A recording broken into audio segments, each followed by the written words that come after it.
その天気やってますか？あ、慣れてます。ね、はい。ちょっとごめんね。ちょっとごめんね。あ、結構太り気味なんですね。そうですね。はい。結構太ってる。40グラムぐらいジャンガリアンは。でも多分60ぐらいあるんじゃない？はい。60じゃねえな、73。73グラムか。そのキュッというのはさ、だんだん増えてきてます。増えてきます。ちょっとじゃあこの子見ながらね。そうか、ちょっとこの子いつも食べてるものはハムグラペレット、ハムスターのグラノーラペレット。で、やっぱりちょっとペレットを初めあげてたんですけど、そのハムグラとかいろいろ混ざったものをあげ出すと、やっぱりそのなんか種が入ってるものが結構あって、でその種をすごい食べるようになってしまい、ひまわりの種とか、はいはい。でやっぱり食べるので結構あげてしまってたっていうのがあって、はい。あんまりペレットを食べなくなり。この今言ってること？そうですね。今言ってる。この音？ずーっと聞こえるんだけど。この音。くしゃみするとかそういうことはないんですよね。ただこの音が。しなくてずっとこうやってピュピュピュピュ言ってる感じですね。だからこれ呼吸する音だよね。普通呼吸の音なんて聞こえないのが本当だからさ。で、その手にどれぐらい生えてるんだろうな。生えてるんだったらレントゲン取ってみてもいいんだけど。ごめんね。どうしようか。はい。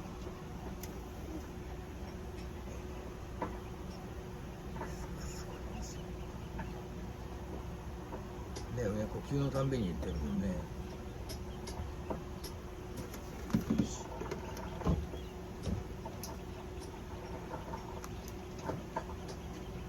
はい、はい、ごめんね。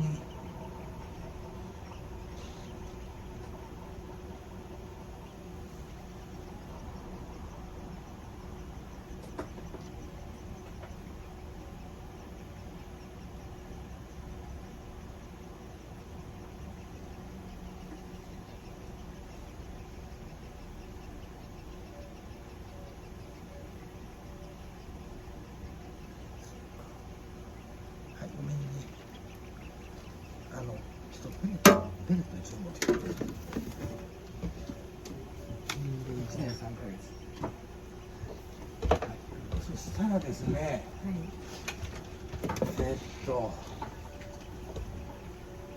今診察した限りではね、結構上の方で音がしてる。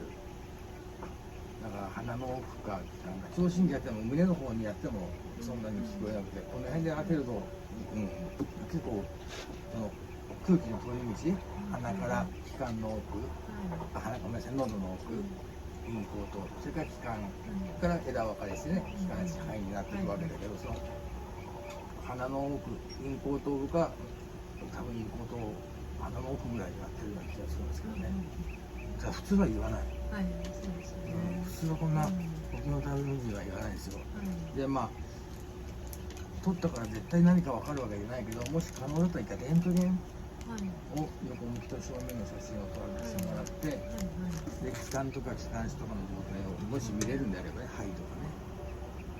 あとね、ご飯変えた方がいい。この体型はね、要はこんだけ脂肪がついてるってことはさ、気管とかも圧迫するじゃないですか。何個入れた？5個。5個。はい。ペレットは食べるね。そうしましょうね。まあレントゲンはそう無理に。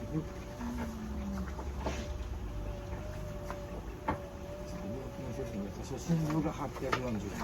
あ、これレントゲンを取ると3000円。で、あとは治療なんだけど、治療の前にさ、幸いこれ遺伝的そうじゃないですか。ね、一回さ、私の言う観察をしてもらえません？観察しながら食事をちょっと変えてみてもらえません？そんでもさ、こんなこういう音がするんだったら写真撮ったりね、ちょっとしましょう。